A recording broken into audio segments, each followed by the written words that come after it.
as a shorty playing in the front yard of the crib, fell down and I bumped my head. Somebody helped me up and asked me if I bumped my head. I said, yeah. So then they said, oh, so that means you gonna switch it on them. I said, yeah, flip mode. Flip mode is the greatest. And as a shorty, I was always told that if I ain't gonna be part of the greatest, I gotta be the greatest myself. Come on, yeah, come on. Welcome back into the Flashback. Radio Hondo and the Duck with you, right? All right, college basketball. We have some great games this past week, all the way through the weekend, too. It's Sunday and tonight as well, Monday night, and we'll have the show up Tuesday. But so we'll be covering some of the Monday action. Teams getting down to the end of their season, some fighting to get in a position to extend those seasons. We're going to look into some of the top conferences, including the ACC, Big 10, Big 12, and some of those mid-major conferences, which really are putting up some solid teams as you look at the top 25 right now. And bubble teams as well. A little bit later on with that. First up, though, the big kids back in action. The big kids. That's right. Take it to the park. So they got things rolling after their long hiatus, as we discussed. A few more. Not too much more than about 20 games for a lot of these teams. About 20 to 25 games in that range. Exactly. So getting down to crunch time, the NBA season. Yeah. Important basketball coming up in these weeks. We're going to have some more of the conference games. Some of those teams on the rise and trying to push for those spots, teams that got off to slow starts due to injuries and whatnot. Let's start in the East, though. The top set in the East right now, we've got Atlanta, Toronto, and then kind of a newcomer in the third spot, as we've seen some dipping and some sliding by Washington. Yes. So we've got Chicago there now. Chicago's bumped up slightly to the 3, just barely hanging on because Cleveland is hot on their tail in the 4 spots. Mm-hmm. And then, Washington, who looked to be pretty secure in that 3 spot, has dropped down to the 5. They're not looking so strong right now. And the thing is, we've really been actually seeing a drop in the East performance. In general, With the exception of Atlanta. Atlanta's holding tight to that number 1 spot. Yeah, they're looking good. They are kind of going on a slide right now in terms of what they've been doing, 6-4. But overall, they're still staying phenomenal. Yes. Second best, record in the NBA right now, just 2 games back from what Golden State's doing, or a game and a half back, really.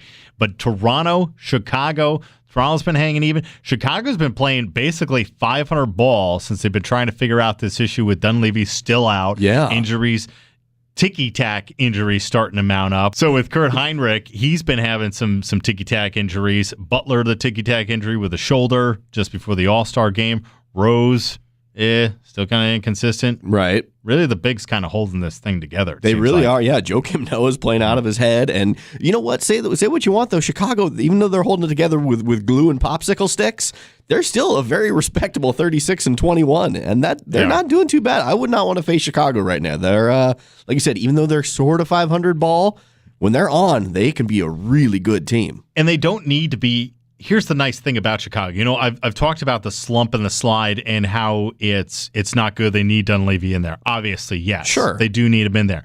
But that being said, they're in the East still. Yes. So they can get away with this as long as they get healthy for the playoffs. Just like any other team, you get healthy for the playoffs, but the amount of talent that they have, if that gets healthy. That's what I'm talking about. Yeah, the amount of talent, the depth on that team. Yeah, like you said, you've got Pau Gasol, you've got Joakim Noah. Their bigs are really solid. And if Rose starts rounding back into form, because let's not forget he has missed the better part of 2 years, really. He's off and on in there. But if he can start rounding into shape right before playoff time, they could be really dangerous. Taj Gibson, another one who's really been stepping it up for that Chicago team. Taking a look at the number 4 spot, Cleveland on a roll. They're probably the hottest team right now in the East, along with the surprise of Milwaukee. We mentioned them. Unbelievable. They lose to Chicago tonight, but they're 7-3. They've lost 2 in a row now. Cleveland, though, 8-2. And then that Washington team, 2-8, but check this out. Over the last month, since January 1st to today or yesterday, Sunday, February 21st, 4-10. Ooh. Yeah, Washington is slipping. Big slide. That's big slide for them, which is disappointing to see. Now, the saving grace for them is that they're in the East, where they're going to be able to make the playoffs, no problem. They can go on a 10-game slide and still be in contention for the 7 or 8 spot in the East. So they're in luck where they are, and all you really have to do is get to the playoffs, and then it's a whole other season. But yeah, Washington not looking good right now. Well, a 10-game slide would put them at 500 at 33-33, and that would still be good for 7th in the Eastern Conference. Go Miami and Brooklyn. I really want to see what this Milwaukee team does come playoff time. Yeah, they're a fun team to watch. A young team too. They are. We saw some trades too. Milwaukee got rid of their some of the young talent. The Sixers got rid of Michael Carter. The Sixers got rid of Michael Carter-Williams. Michael Carter-Williams, which shocked me. Philadelphia, do you realize this is why you are where you are? Because they trade all their stars every year? You just trade away the rookie of the year. I don't get it either. According to their CEO, they have a plan, but I have yet to see that plan materialize. Saving money? Maybe that's it. Maybe their plan is to be so bad that they will. I don't know what their plan is. And it's not even saving money, really, because you know what? You're never going to get a player like Michael Carter-Williams at that price tag. Well, and the fans aren't going to be buying tickets. Who would want to go to a Philadelphia 76ers game and watch that product that they're putting on the court right now? I mean, nobody apparently. Ugh. I'm sure those attendance records are inflated there in Philly. But that's the problem. I mean, you're bringing in young talent, you're winning through the draft, and you're not allowing it to develop. If you never let it develop, then, I mean, there's situations where, say, Portland a few years ago, or I want to say like maybe about 15 years ago, when O'Neal came in, Jermaine O'Neal, they drafted him. He was just sitting on the bench, but they were in the middle of like a 17-year run and making the playoffs in consecutive years and stuff, so they didn't need to utilize him. Right. And then he goes off to Indiana and develops. Yep. Yeah. This is where they need them on the court right now. Yeah, well, and they need to let their young core develop together because that's what's going to pay off in the end. That's what's going to pay off 2 or 3 years down the line is when you have a group of young guys who've played together for 2 or 3 years, taken their lumps, gotten better together, and then start gelling as a core unit and come together. And you're right, by trading all your players every year, you're just starting from scratch every year. And of course you're never going to grow. Of course you're never going to get better. You're always going to be mired down at the bottom. And this is saying something. They're at the bottom of the East. Yeah. They're not just at the bottom of the NBA. They're at the bottom of that crappy East. It gets worse. What? All right. So with that, let's hop over to that Western Conference because I mean, you look at that Eastern, it's pretty much locked up already for all intensive purposes as far as who the 1 through the 6 is, and it doesn't really matter who that 8 spot is. When it's a 22 right now, it would be a 22-31 team in Brooklyn. Yep. With Detroit and Indiana are kind of nipping on their heels with 23 wins, 33 losses for both of them. They're both sitting in that 9 spot. But you're right, it doesn't matter. The 7 and 8 spot for the East, Miami and Brooklyn, not looking good. Knicks are done. The Knicks, I was just realizing that there. I wasn't sure if you I was realizing they're actually worse than Philadelphia. Yeah. I made my comment about how bad Philadelphia was. The Knicks are 2 games worse. It is. Wah, wah. It is the biggest train wreck in the world. Man. Now Melo's down. Not that it really matters, but I guess he was playing with a torn up knee there during the season. Yeah, so he was fighting for it. At least, I guess you can give them some credit for that. And for 7 straight losses for the Knicks. Ouch. Western, they're still stuck at 10. Still stuck at 10 wins. All right, Western Conference, where things get a little bit interesting. Golden State seems to has found their consistency again. They're 7-3 right now. Did have a disappointing loss a couple days ago with Curry sitting out. Memphis has bumped up to that number 2 spot. Oh, man, they are a defensive juggernaut right now. They have swapped spots with Portland, who's now down to number 4. Yep. And this has been developing over the last about 2 weeks or so, 2.5 weeks. Portland in a little bit of a rut, going 4-6. Definitely. 5-5, 4-6, doing that sort of thing. And now they find themselves in the 4 spot. Houston somehow up to 3. I don't know how that's happening, to be honest with you. I've not been keeping track of Houston, and quietly they've kind of just ascended through there. And this is all without Dwight Howard too. They're actually a better team without Dwight Howard on the court. That I'm not shocked by. That's true. But who is rebounding all the hard and misses and putting them back? Because there are a lot of hard and misses. Yeah. Well, I mean, but that facilitates the offense. I mean, it gets things running. Don't get me wrong. He's. Did you see him? I don't even know if I want to bring this up. Did you see him at the fashion bit? No, I missed that. Oh, jeez. For some reason, I caught part of the NBA All-Star Weekend where he's doing the fashion bit. He comes out, and he was actually getting put down by some of the fashion experts, or whatever, and Charles Barkley included. But Right, because when I think of fashion, I think of Charles Barkley. yeah. And so they were just kind of knocking him for throwing up so many shots and not playing defense right to his face, right during the wow. yeah, Wow. like hey, whoa, okay. It's one thing to say that like on TV with the screen for protection. You realize he's turning on the catwalk and can hear everything you're saying, right? He's right in front of you, man. The beard is moving. And so Portland drops to that number 4 spot, but Memphis, a really strong contender here. Very and strong. They had a tough game against Portland last night. They were down by as many as like 10 or 14 in that game. Stormed back. Came back and ended had up a winning. monster fourth quarter and put the Blazers away. Yeah. They looked really tough. Memphis is looking really, really good. And who do they have on that team? Gasol. Another And then, Gasol. of course, what I used to call the black hole was Zach Zemo. Zach Randolph, who has played very well for Memphis. You know, since he being has. To his credit, he played well for Portland, but it just was a wrong fit. He wasn't the right culture kind of guy for Portland. It wasn't the right kind of offense for Portland. But since he's gone to Memphis, to his credit, man, he has put up all-star numbers. Yeah. He is a beast. And he passes a little bit more now. He does pass This is a the little reason bit why more. we call him black hole. Once the ball goes in, it doesn't It come never out. came out. Yeah, exactly. Yeah, maybe he's mellowed a little But in you his get the older age. 22-10. He's a savvy veteran now of the NBA, so he's I maybe think learned that's- the benefit of being a good teammate. That probably has something to do with it too. Yeah. You know, and having that Portland experience and then a new city, you know, when you go from a city like Portland to a city like Memphis, I'm not really sure what the differences between these two cities are. a little more twang, maybe. Well, a lot of time it could just be a fresh start. A lot of times, again, you go under a different coach, you go under a different offensive and defensive philosophy, and with some players that just works. And I think Zach just found his fit with Memphis, and you know what? Good for him. That's great. All right, I think the Clippers in number 5, they're just kind of playing their consistent ball, doing their thing. They're fine. Griffin will be back shortly. They're going to be okay. How they'll do in the playoffs, we'll see. What kind of run they're going on heading into the playoffs, I think is going to be a lot to do with it.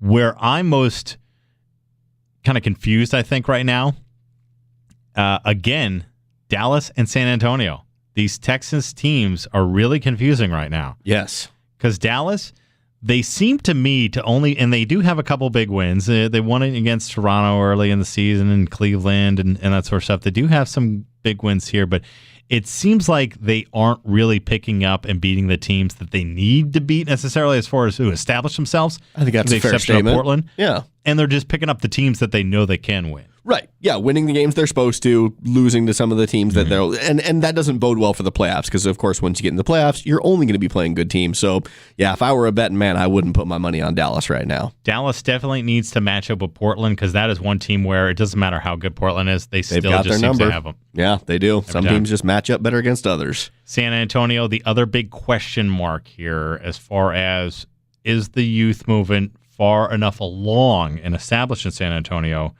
to help carry those veterans? Because Boy. they got blown out early against Yeah. against Golden State the other night, and about 20 minutes into the game, Duncan's already on the bench for the rest of the night, pretty much. How I look at it with San Antonio, though, is until they are the king of the hill. They're the reigning NBA champs, and until somebody knocks them off the hill, they are the team to beat. And I know you've got all these other teams like Golden State and Memphis that are playing great basketball right now, but San Antonio, never, ever, ever count them out when they get into the playoffs. They turn it up. They find that other gear, that additional level that they go to.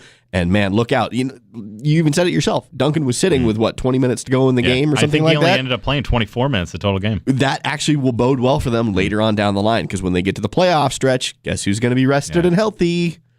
And I swear, I check the numbers over and over again when it comes to Tim Duncan and how long he's been playing in the league. Since like 1964, I believe.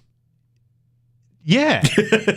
I mean, what? He was a rookie in 98 or 99? Yeah, that sounds so right. he's like 16 seasons in. Holy cow. It seems like he's actually been playing since the early 90s, though. Yeah, man. I don't know. Because I was following him when he was at Wake Forest, too. Sure, absolutely. Wake Forest, they put some good teams together every now and again. He was a part of one of those runs that they had. I think they got knocked out in the Sweet 16 though that year, his senior year. But I think part of the reason why it seems like he's been around so long is right from his rookie year he came in and was contending for a championship. That's You true. came in and got paired with David Robinson, were the Twin Towers, and boom. So you've seen him the whole entire time. He's always been a feature of the NBA playoffs. was Terry Porter on that team too? back then at that point? Boy, he may have been. I'm going to have to look that up. Yeah. Okay, the number 8 spot right now, Oklahoma City, despite all of the coaching controversy going on there, are on a 6-game, according to the pundits. Yeah, are on a 6-game win streak, 8-2 in their last 10. They've moved up to that 8 position. They're 31-25, 6 games above 500, and they're in the 8th spot. So they have a 2-game lead in that 8th spot right now. Do you see anything changing with the top 8? Maybe a few position-wise, but as far as the overall top 8, the one thing you have to realize is this is the exact same top 8 that we had from the Western Conference last year. It's a little boring, but it just proves that those 8 teams are really, really tough to beat. Again, like I said, same top 8 that you have from last year, just a different order. Last year, you had Oklahoma City and San Antonio. San Antonio was the 1, Oklahoma City was the 2, and they've just kind of switched spots with Golden State and Memphis. Other than that, everybody's essentially the same as they were last year. Yeah, that's true. New Orleans is the up-and-coming team. That's really the only team that I think right at this point can give any contention to Oklahoma City. But really, I think it would have to be another team actually dropping down because I only see good things for Oklahoma City. Durant is down. For a little while, but they won without him. Yeah. Westbrook is playing out of his mind right now. Phoenix is slumping. 3-7 in their last 10. Got rid of Dragic. Yeah, traded away Goran Dragic. Both of the Dragic brothers. Okay. So now we have the first Gasol for Gasol, brother for brother, a couple years ago with Memphis and whomever, what have you, on that trade. And now we have 2 brothers in one trade being traded away in the same trade. I want a Goran Dragic Gasolovich trade where you mix all of them together. And who's Gasol? Who? I don't know who he is. Just Goran Gasolovich? Is that a guy? Is that a thing?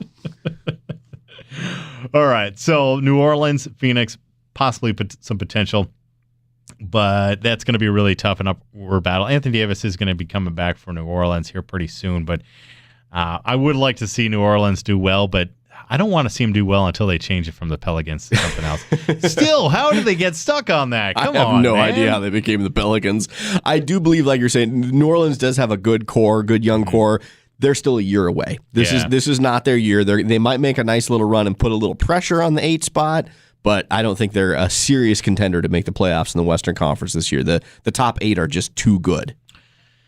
Time will always tell. Like we said, we're looking at 2 months here, month and a half. Oh, yeah, 25, 26 more games. So I think we're pretty much locked up as what we're going to see. You said the same teams as last year. Same top 8 in the West, at least. Yeah. But this year's playoffs are going to be different. Oh yeah, I don't predict the outcome being the same at all. Yeah. Just because the teams are the same, you're going to see, I think, a different outcome this year. And injuries, always a part of it. Well, end of February, into March, very important for many of those teams, as we said right now. Also very important for some teams in the NFL. That's right. Combines taking place. Free agency about to open up. A lot of questions to be answered. So as we approach April and the draft, first up is baseball. Okay? Let's just put a little bit of a freeze on the NFL. I know that's America's game right now, but America's original game, baseball, getting ready to start another season. Pitchers, catchers, they've reported spring training underway. Lots of controversy already. And maybe one of the more interesting spring trainings I think we might be seeing here in recent years with some of the changes that have been instituted heading into this year. One of the big concerns has always been, since the years of Doubleday, the pace of the game. Yes, the years of Doubleday. So we got baseball having some timing issues, trying to increase that pace, maybe bring some more interest. Always been on a hot topic type of thing in the offseason. Friday, MLB announced some of the changes they've been making, and the first one deals with the batter's box. So if we take a look at some of those new baseball rules, starting with that batter's box, we have batters must now keep at least 1 foot in the batter's box unless one of the following exceptions occurs. If the batter swings at a pitch, he's forced out of the box by a pitch, there's a timeout by either team, a play made on a runner, a wild pitch, a passed ball, or the catcher leaves the box. And I actually took those. I crunched them down to kind of. This list was huge. I saw it. It is very daunting. There's a lot of subsets to the rules. So, it seems like. So I figured, you know what? If we just use these comma things, we can actually get it down to like 2 lines. There was like an entire news article page just describing the batter's box thing. And you look it through these. Yeah. Swings at a pitch. Force out of the pitcher's box. Timeout. Wild pitch. Pass ball. These are all things that, obviously made sense and should already be part of it. You would think so, yeah. So what they're eliminating here is basically you can't get out of the batter's box if it's a ball if you don't swing at the pitch. Right. You got to stay in there. Take it like a man. Which means you can have 1 foot out, though. That's true. You just can't completely get out of the batter's box. But what it's really going to, it's going to be fascinating to watch because baseball is one of those sports where the players thrive on repetition, superstition, routine. It's one of those sports where they really get into a lot of the I can't even little describe nuances. The nuances. Inside. Thank you. That's a good way to say it. And it's going to be interesting because a lot of people's routines are going to be severely disrupted. They're used to stepping out of the batter's box. Timing. Now, all of a sudden, they can't do that. They can't do the cap adjustment and check your gloves. And do you think this gives an advantage to pitchers who try to set the pace of the game, especially for slow pitchers? I think to a certain extent, yes. I think it does give the pitchers, at least initially, until the batters start getting used to the routine, the new routine. I think the pitchers will have a slight advantage. And it's going to take time. A lot of these hitters, you're talking about guys who've been doing this for 15 to 25 years. Yeah. And now they're, into the major league, part of it. And they've got to do a complete turnaround, essentially, in reprogramming their brain almost. Yeah. Where, like you said, for thousands of at-bats, they've gone in there, they get a ball, they step out of the batter's box, they adjust their gloves, they work the bat a little bit, they tip their cap, and then they go back into the batter's box. All of a sudden, you can't do that anymore. And when you've done that thousands and thousands of times, adjusting that behavior, it's going to be tough for some players. You're going to see a lot of quirky things at the start of the season because of this rule. Don't think we get much of a change, just possibly pace of the game in terms of maybe some more advantage for pitchers. I think a big thing that I saw, and this is at the college level, but you saw UCLA last year in the College World Series for baseball. They controlled the paces of all of the games through their pitchers, taking their time. Hey, you get it when I get it. You can't get out of the box now. You can't step out of the box. You're already in there. So it's coming in, and it'll get there when it gets there. So I didn't see too many changes on the batter side, but I'm not sure if I like this idea. If the batter intentionally leaves that batter's box and delays play, the umpire shall award a strike without a throw. Yeah, that is a pretty interesting, pretty severe penalty for something like that you instantly get a strike. Just boom. 2 fronts that I don't like it on.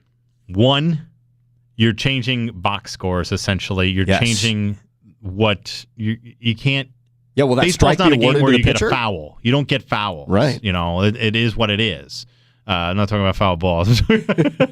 Personal fouls. You don't have those to kind of like a side assessment. Right. So when it comes to this, awarding somebody a strike without a throw, the second front that I have a problem with is that baseball is such a highly statistical game. Absolutely. Elias Sports Bureau is ripping their hair out now. Ripping it out. And who's the first guy that happens to and is going to be really upset about it? All the stat geeks shedding a tear. So it's going to take some time. There were some bigger changes on the other side, including countdown clock between innings. How's that breaking down? I think that's going to be really interesting, that pitchers can throw as many warm-ups they have until there's 30 seconds left. And, the timeouts in between innings are going to be shorter, which I don't think that's necessarily a bad thing. You don't need all that time to change sides. Especially when it's the New York Yankees versus the Boston Red Sox. They cram as many commercials as they can into the break. ESPN is also ripping their hair out. How are we going to get in that proactive commercial? We had a 5-hour block here. What did you do? So that's going to take it down. For the viewer, I think it's a wonderful thing. For watching baseball on TV, if you're moving the action along a little bit quicker and so that you're not dragging the game out, I think that's a wonderful thing for viewership. And I hope that it's going to show in the final numbers too. I'm looking forward to that. So you get the 225 for the local, the 245 for the national, a little bit extra time just so they can get that PSA in at the end, I guess. And like I said, as many warm-up pitches. So, I think that's good for the pitchers. Yeah. in terms of, if they want to get the extras in there, because I think it was a count before. I believe so, yeah. They had a certain number that they could throw, and now it's, like you said, unlimited until there's 30 seconds left. So they get it up in that instance. And then the other real kind of significant changes, although they're like slight altercations, is the instant replay. Right. And what kind of change are we going to see in instant replay? Well, managers can now challenge from the dugout. So that's that's the main aspect. So we don't have to get up. So baseball just got lazier. They just got a little lazier, right? The manager, you know what? Challenge it. That's John Kruk will now get into team coaching and managing. And similar to some of the other sports, the teams will retain their challenge if their challenge was successful. They don't lose it, and then make it like the NFL, right? And tag up plays will now be reviewable, which. Yeah, they should have been before. That's one of those, it's sort of surprising that wasn't already? Yeah. And then postseason, they're going to have some change. Postseason and regular season, just tiebreakers, as well as the All-Star game. We'll see the opportunity where they get the 2 challenges. You get 1 extra challenge because the game is a little bit more important. Yeah. So that makes sense. I was happy with those changes as well as far as the instant replay. And, one thing that I credit the Major League Baseball with, as well as the NBA too, does a good job of this, is they're not afraid to make changes mid-season. Right. So we look at these, and there was one other thing for the challenges that the manager can use the challenges for the home plate blocking, that new rule that came in last year into effect. And then there's going to be fines for violations, but here's the thing. So they're going to give a little bit of time to adjust to it. You get until the end of April, it looks like, to allow the teams to adjust, allow the pitchers to adjust, the umpires, the batters as well. The umpires is a big thing too. Oh, absolutely. The umpires have just as everybody else thrives on routine, so do the umpires, believe it or not. And who calls that step out? Is it going to be the third baseman based on if it's a right-hander or a left-hander, first baseman, third baseman? All the little kinks and bugs that they have to iron out, and we'll figure who's on first. But again, they're not afraid to make the changes. They made the correction and the adjustment with the location rule with the second baseman, whatever, on the double plays, I'm close enough type of thing. They made some adjustments with that. The NBA a few years back, they decided, hey, we're going to have a celebration of our league ball, the special ball here. Players complain about it. Boom, they change it, bring back the old ball. Right. It's good to see that type of stuff. I'm with you. I think that the best part to me is the willingness to change. The willingness to say, you know what, this might not be perfect, but we're going to tweak some things that aren't so good about our sport. And if they work, great, we'll keep them. And if not, we're going to be willing to change back or willing to look at it. I think being able to keep pace in this kind of environment is a really smart thing to do, because all it's going to do is improve your standing with the fans, and it's going to show that you are willing to make those kind of changes to keep the fan engaged. A great example. We brought it up in segment 1, boxing. What happened to boxing? You don't want to get things done. Yep. You want to be stagnant. You want to let Don King run stuff. And look what happens. We lose interest. Yep. They didn't have the willingness to change or to identify things about their sport that weren't going well. And like I said, look what happens. Mm-hmm. So baseball is on a roll now. We'll see what is about to unfold with this new season. I'm looking forward to it. A lot of big question marks. Actually, A-Rod showed up today. 3 days early, I believe. 3 days Trying early. to make a good impression, he is. Yeah, he brought an apple with him. Did he? Well, that's nice. For the teacher? Here you go, Coach. Sorry for all that disparaging you in the media the last year. Here's an apple. All right. We got 2 segments down. 1 still left to go. We're going to talk some college hoops. That's right. Going to get into college hoops, bubble teams. Every game is critical. Did you know that? I did. I did indeed. Even though the top 25 really doesn't matter in college basketball. But every game is critical, though. Yes. Especially for your for these tournament teams. resume. Yeah, for these teams getting down there, trying to build that resume. So as we get down to it, we're going to get into the NFL news as well. Contract negotiations in progress for many, including Marshawn Lynch. Is it done deal or is it not a done deal? Okay, we'll find out. And we've got all that and more in the final segment right here on The Flashback.